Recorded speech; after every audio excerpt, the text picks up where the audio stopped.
Liz Wheeler Show, episode 437, take one.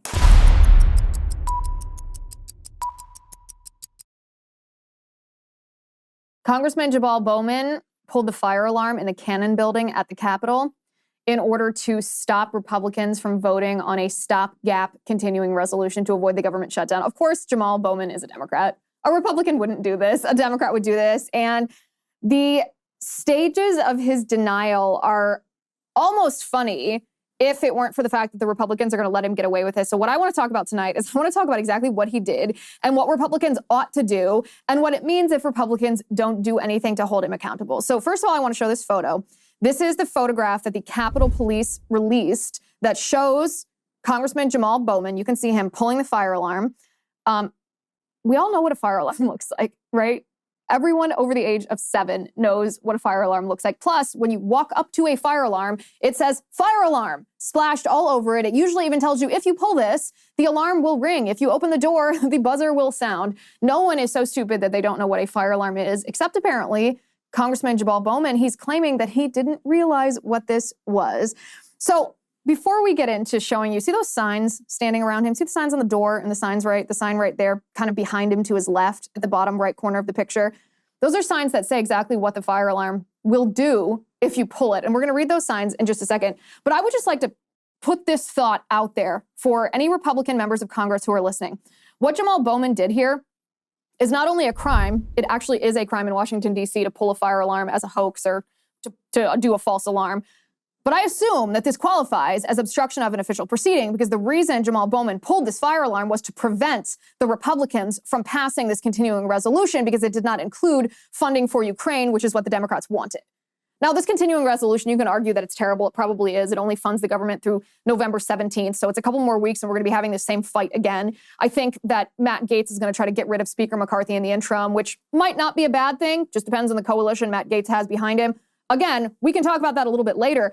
But let's just focus on this one single action that Jamaal Bowman took part in. This is obstruction of an official proceeding because the only reason that you would do this is to prevent the vote in Congress, which is the official proceeding of the United States government. So I assume, based on what we've been told by the left and by the Department of Justice for the past 2.5 years now, Jamaal Bowman should be on his way to prison. He should be held in pretrial detention, probably in solitary confinement, and then sentenced to decades in prison, right? Because if you obstruct an official proceeding, if you try to stop Congress from doing what they're there to do, then you are a threat to our democracy. You amount to an insurrectionist. This is what I've been told. So I'm just sitting here waiting for Republicans to walk Jamaal Bowman out of Congress in handcuffs, for the Capitol Police to arrest him, for the FBI to SWAT his house at the crack of dawn, for him to be thrown into a cell so narrow that you can barely sit down and lay down in it, to have his due process completely violated, unless Republicans are only willing for this to happen to our own, unless we're not willing to hold the standard of justice, quote unquote justice, that the Democrats have for us to Democrats who commit acts. This is a violation of the law in Washington, D.C. Again, we'll get to that in a second, but I want to show you those signs. So those little red signs that were on the door that was right behind Jamaal Bowman. Rebecca, can we bring up element 1B? Look at these signs. Do you see how obvious that is? These signs say emergency exit only, push until alarm sounds, door will unlock in 30 seconds. That's what those signs say. Emergency exit only, push until alarm sounds, door will unlock in 30 seconds. I know members of Congress don't have a reputation for being that smart, but I assume they all can read, especially big red signs around a fire alarm. Pulling a fake fire alarm in Washington, D.C. is a crime. This is the language of the law that's on the book in Washington, D.C. I'm going to show it to you on the screen. This is the next element, Rebecca. Code of the District of Columbia 22-1319, false alarms and false reports, hoax weapons. This is what the law says. It shall be unlawful for any person or persons to willfully or knowingly give a false alarm of fire within the District of Columbia, and any person or persons violating the provisions of this subsection shall, upon conviction, be deemed guilty of a misdemeanor and be punished by a fine not more than the amount set forth in 22-3571.01, or by imprisonment for not more than 6 months, or by both such fine and imprisonment. So where's the Capitol Police on this? Where's Mayor Bowser calling for the arrest of this man who violated a law in Washington, D.C.? Where are Republicans saying that they're not going to do anything in Congress until this criminal is held accountable for his actions? And don't even try to tell me that he didn't know what he was doing. We are going to read his statement in a second. His statement is the most ridiculous statement you have ever heard. I'm going to read you word for word what he said, and you tell me if you think this guy is lying or if you think this guy is an idiot. I don't even think anyone can possibly be as stupid enough to not realize what they're doing. I think he did this on purpose, but you can be the judge of that. We're going to read that in just a second. But first, ladies and gentlemen, listen up. There's less than 10 days left for Genucel's dark spot package sale. Go to Genucel.com/Liz right now and get your dark spot corrector. It's a must-have after months of record heat and humidity this summer. In the most popular package, this is the best place to find it. It's the best place to get the best deal. Sunspots, brown spots, discoloration, even dry inflamed patches all disappear in front of your very eyes. Here's a quote from Kimberly in Youngstown, Ohio. She wrote to me and said, "My appearance has improved so much since using Genucel on my face. I love all the Genucel products and my skin looks younger." Well, my friends, now it's your turn to feel like Kimberly, and there's less than 10 days left. That most popular package I mentioned, you can grab yours 70% off now. Take advantage of the Genucel most popular package. It includes the dark spot corrector, plus the classic Genucel bags and puffiness treatment, and their immediate effects product. Try the best skincare in the world for yourself, completely risk-free. Here's the Genucel guarantee. You'll see results day one, or you get your money back. They have to be pretty confident in their product to offer that kind of deal to you. Go to Genucel.com/Liz today. Start looking years, even decades younger tomorrow. All orders are upgraded to free shipping. That's GENUCEL.com/Liz, Genucel.com/Liz. So Bowman's statement denying that he was obstructing an official proceeding, I guess before we even read his statement, the reason that he's lying, the reason that he put out this statement is because he knows that what he did is not only a violation of the code of the District of Columbia, it's not only a violation of that local law, it's also obstruction of an official proceeding, the exact same charge that the Department of Justice has levied against January 6th defendants. In fact, Julie Kelly pointed this up. If we could bring her tweet up on the screen, 320 people who participated in the protests on January 6th were charged with obstruction of an official proceeding. That's a lot of people. 320 people. And if you read the language of that statute, you know it applies exactly to what Jamaal Bowman did, which is why he put out this statement. This is what he said. Let me bring this up on the screen. Jamaal Bowman's denial. It's quite the denial too, my friends. Makes you wonder how many people sat around writing this. This is what it says. Congressman Jamaal Bowman released the following statement. "I want to personally clear up confusion," he said, "surrounding today's events." Guys, we're just confused. Don't worry. You didn't see him pulling that alarm. It didn't go off. You're just confused about what happened. Don't you just love when they tell you right off the bat that please don't believe your own eyes? It's your misperception of what happened. It's not that I did anything wrong. You just don't know what you're seeing. He said, "I want to personally clear up confusion around today's events. Today, as I was rushing to make a vote, I came to a door that is usually open for votes, but today would not open. I am embarrassed to admit that I activated the fire alarm, mistakenly thinking it would open the door. I regret this and sincerely apologize for any confusion this caused. But I want to be very clear, this was not me in any way trying to delay any vote. It was the exact opposite. I was trying urgently to get to a vote, which I ultimately did, and joined my colleagues in a bipartisan effort to keep our government open. I also met after the vote with the Sergeant at Arms and the Capitol Police at their request and explained what had happened. My hope is that no one will make more of this than it was." Can't even read this with a straight face. He says, "I'm working very hard every day, including today, to do my job, to do it well and deliver for my constituents. Peace and love." What a liar. Like, this isn't even a good lie. You're in Congress. You should have at least developed the skill of being a good liar. This is not even a good lie. I didn't realize that pulling a fire alarm would set off an alarm. I'm a kindergartner on my first day of school. Of course you realized it. Of course you did. You didn't meet with the Sergeant at Arms of the Capitol Police. They're investigating you for the crime you committed. Good Lord.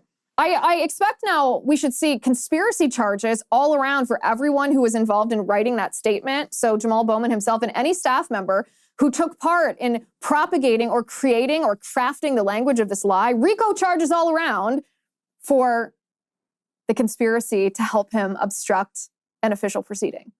Only if we're living in a country with an equal standard of justice, this is what we must see. And this is what Republicans must demand. Because remember, this is the language of the bill. This is the obstruction of an official proceeding statute under which the January 6th defendants were charged. Let's bring this up. I want to read what the text of the law is. Let me bring this up so I can read it word for word to you.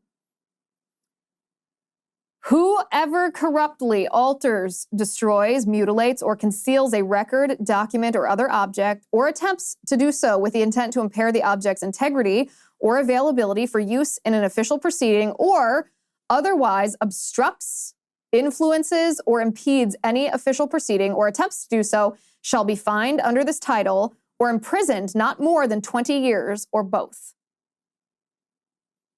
Sounds like a 20-year sentence to me. 20 years. I don't want to see a day less than 20 years for Jamaal Bowman. He tried to stop this vote that would have shut down the government if he had actually succeeded. Weren't we just told 2 or 3 days ago by the left that if the Republicans allowed the government to shut down, then people would be hurt by this? Families would be hurt, veterans would be hurt, people on disability would be hurt, because people wouldn't have the government that they need to survive. Total BS. But isn't that what the Democrats told us? So what exactly did Jamaal Bowman do? He not only obstructed the official proceeding of Congress, he could have hurt the American people who just need their government checks. This is the test for Republicans. This is the real test for Republicans. What are you going to do? What are you going to do? Are you going to believe Jamaal Bowman? Are you going to let him get away with this lie? Or are you going to hold him to the same standard that Democrats are holding our people? Our voters, our citizens who are being targeted by the Department of Justice under the Biden administration because Joe Biden hates people who question the integrity of the election that put him in the White House. Because he hates Donald Trump. Are we going to let him get away with this? The Republicans should immediately refer this to the U.S. Attorney in Washington, D.C., Matthew Graves, for criminal indictment. If we see anything less from Republicans, and I don't mean a tweet from a Republican, I mean official actions from Republicans. If we don't see them take action, this is one of those moments that tells us what we need to know about Republicans. Do they have what it takes to fight this fight? Or are they just there for the power and the influence and the politics and the drinking with your colleagues after a day at Congress and the viral videos that you can get if you question the right person in the right hearing? What are you there for? Are you there to fight? Do you understand the political enemy that we're facing? Then hold them to their own standards. Hold them to their own standards. By the way, Jamaal Bowman, before he was a member of Congress, was a school principal. Are you telling me that a school principal doesn't know how to operate a fire alarm?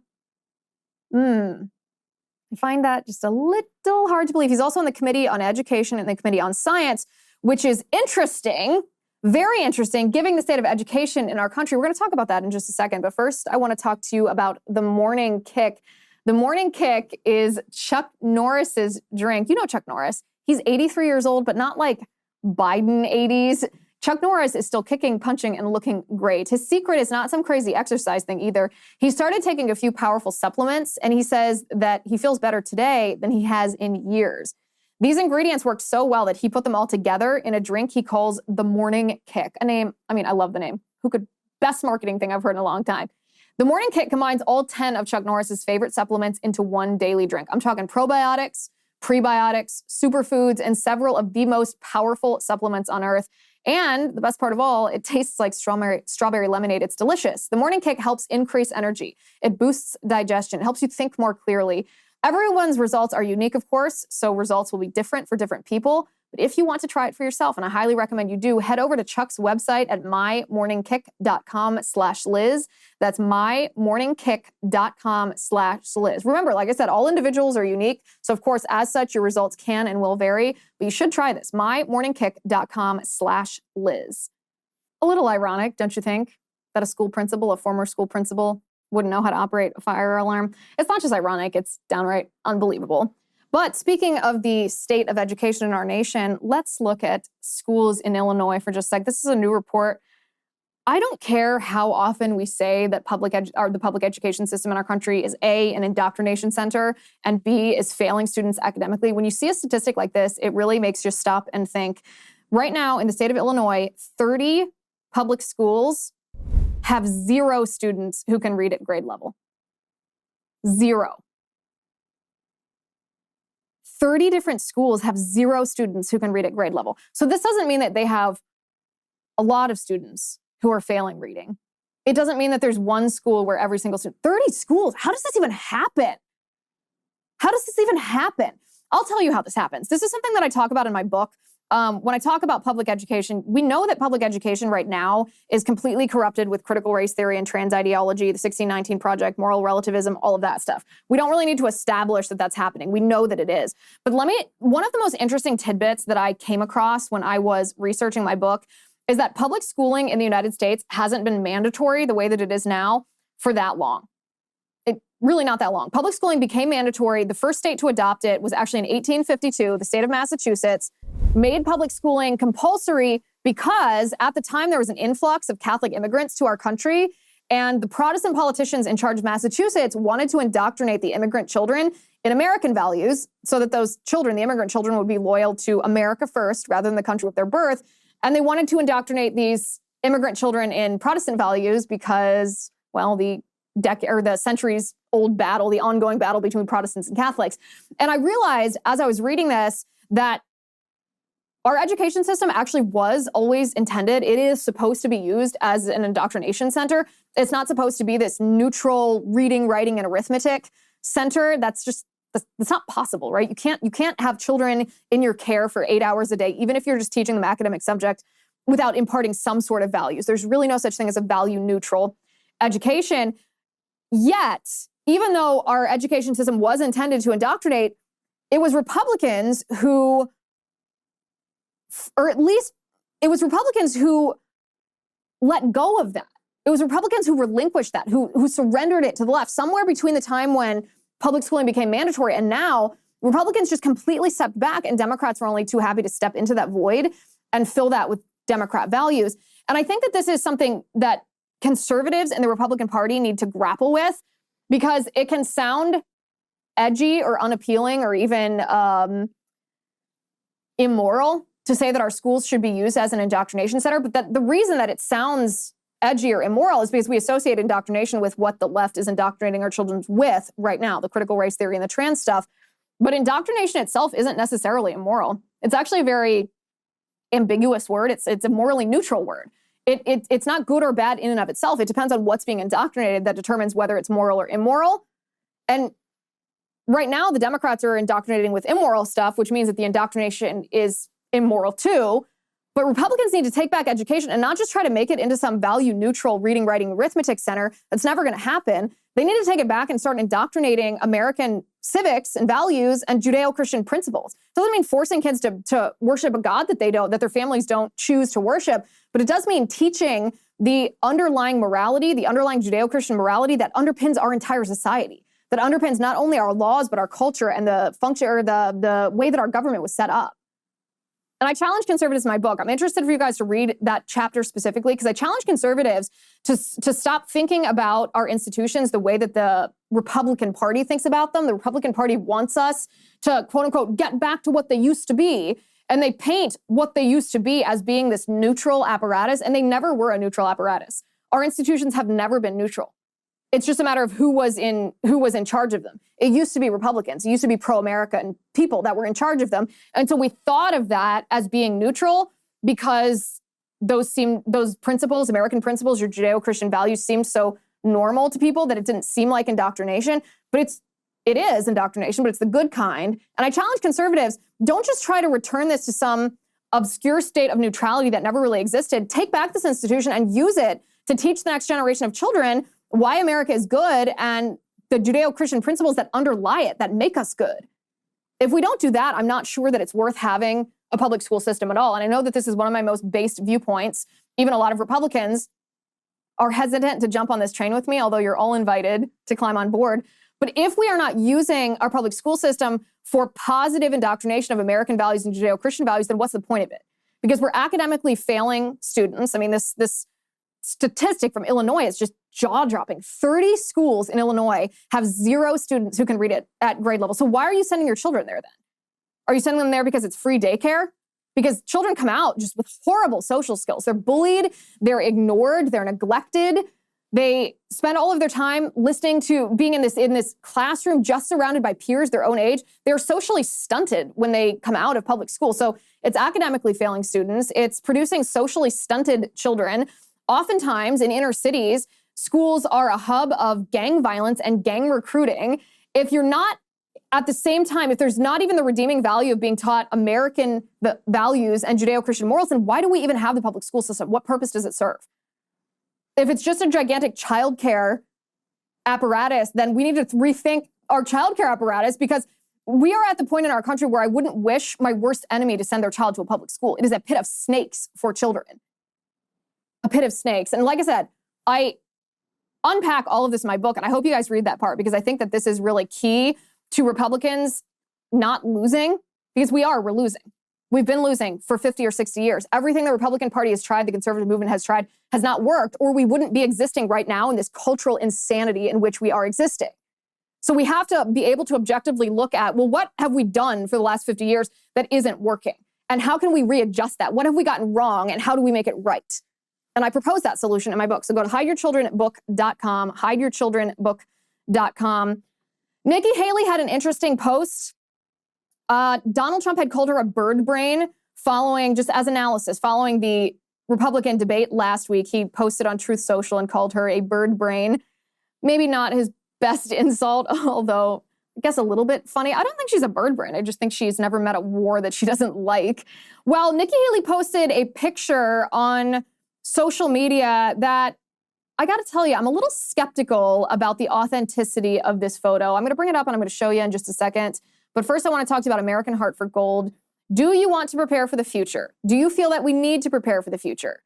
If you're anything like me, then you feel that we do, because we're existing in this state of economic insecurity based on the radical leftists controlling our government. Here's what I did to protect myself and my family's assets. I called American Heart for Gold. The future is feeling more and more uncertain. Everywhere we look, I mean, it's on a daily basis now. We are paying more, and yet we're getting less because of record high inflation, soaring interest rates. This, what seems to be a looming recession, it's threatening to our businesses, our jobs, and our retirement funds. It's not great, but American Heart for Gold makes it simple to protect your savings and retirement accounts with physical gold and silver, even in the face of this economic instability. With one short phone call, they can have physical gold and silver delivered right to your door or inside your IRA or 401k. And if you call them right now, they will give you up to $1,500 of free silver on your first order. So don't wait. Call them now.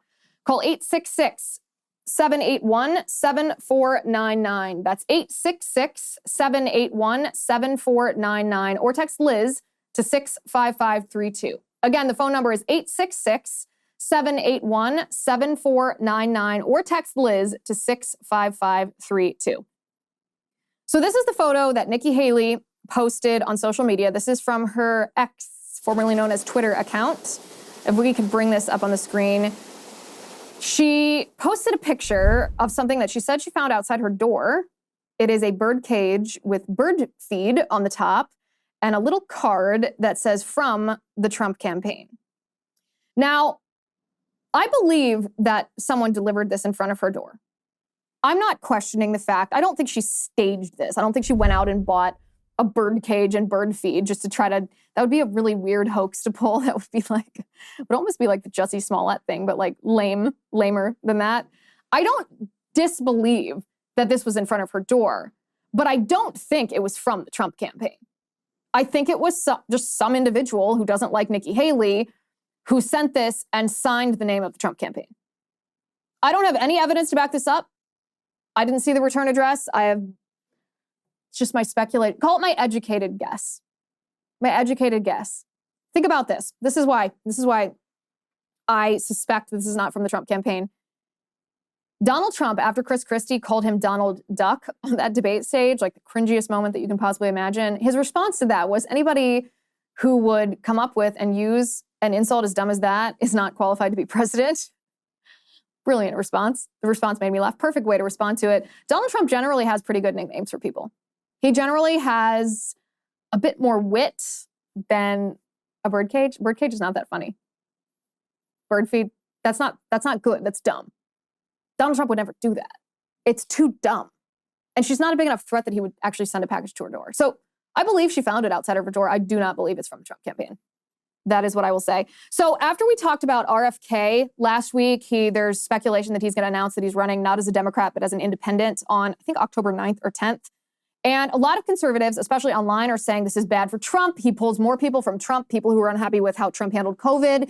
So if it was Trump versus Biden, Republican versus Democrat, and RFK is the independent, a lot of conservatives are saying this is really bad news for Trump. And I'm a little skeptical of that. I know that there are a lot of Republicans who think that RFK is really good on big pharma and big food and CDC and that kind of corruption. I'm one of those people who thinks that he's very good on that. I wouldn't vote for RFK as an independent because he's not conservative on anything else. I think that he would be much better utilized by a Republican president in a position that was narrowly targeted at big pharma and big food. And I think most Republicans, I should say, who are fans of RFK probably feel the same way. And this is not just anecdotal. This is not just my analysis. There was a poll that actually asked people, a scientific poll that asked Republicans and Democrats, if Trump was the Republican and Biden was the Democrat and RFK was running as an independent, who would you vote for?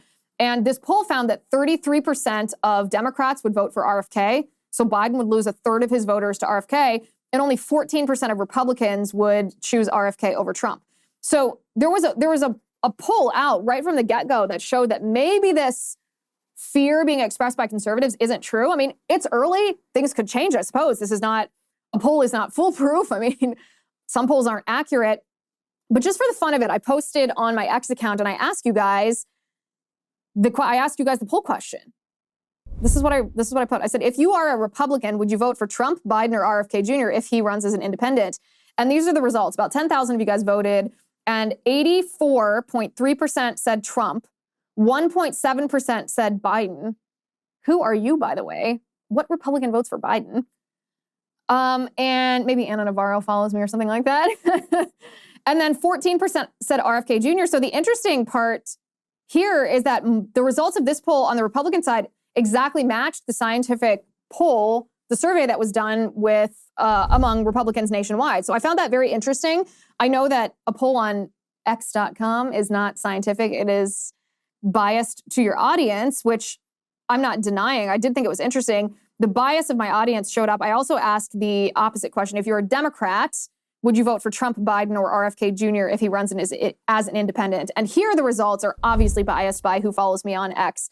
The results said that 59.9% of Democrats said that they would vote for Trump, 7% said they'd vote for Biden, and 33.1% said they'd vote for RFK Jr. Now, obviously, you might be more prone to follow me on Twitter if you're a Republican, or you might be more prone to follow me if you're a Democrat who doesn't hate Trump. So I fully acknowledge that this has severe selection bias to it, more so than the Republican version of the poll. I still found the most interesting. I think I found the Republican one more interesting because it matched the scientific poll, which I think is pretty interesting.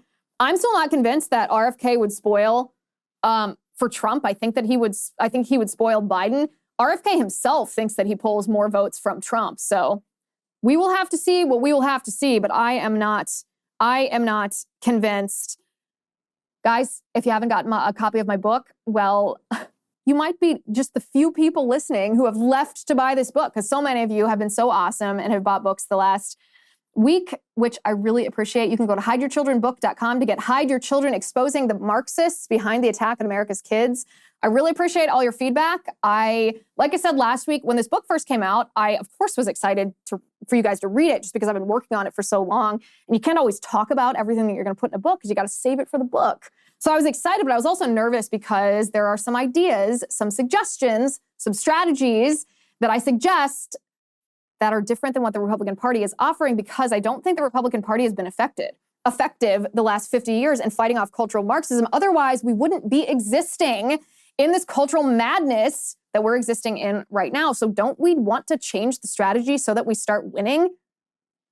I would argue yes. That is what I argue in my book. So please pick up your copy. Go to hideyourchildrenbook.com or go to Amazon or Barnes & Noble or wherever you get your books. Grab your copy. Thank you for watching today. Thank you for listening. I'm Liz Wheeler. This is The Liz Wheeler Show.